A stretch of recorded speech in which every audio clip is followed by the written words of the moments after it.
ఒకానొకప్పుడు త్రిపురాసుర సంహారం చేయడానికి రథం ఎక్కి బయలుదేరాడు పరమశివుడు. మధ్యలోకి వెళ్ళిన తర్వాత ఇరుసు విరిగిపోయి, ఇదేమిటి యుద్ధానికి బయలుదేరితే ఇరుసు విరిగిపోయిందని తెల్లబోయాడు. ఓ, ఎంత నా కొడుకైనా విఘ్నం రాకుండా విఘ్నేశ్వరుడికి పూజ చేయడం మర్చిపోయాను, కాబట్టి విఘ్నేశ్వర పూజ చెయ్యాలని కొడుకుని కూర్చోబెట్టి విఘ్నేశ్వర పూజ చేశాడు. ఎందుకని? లోకానికి మార్గదర్శనం చేయించడానికి. వెంటనే మళ్ళీ రథం బయలుదేరింది, త్రిపురాసుర సంహారం అయింది. కాబట్టి తన తండ్రి అయిన పంచాస్యమైన సింహమైన పరమశివుని చేత కూడా పూజింపబడువాడు.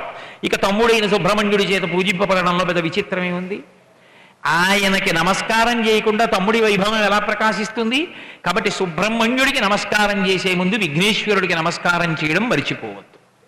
కాబట్టి సదాబాల రూపాపి విఘ్నద్రిహంత్రి మహాదంతి వక్త్రాపి పంచాస్య మాన్య విధీంద్రాది మృగ్యా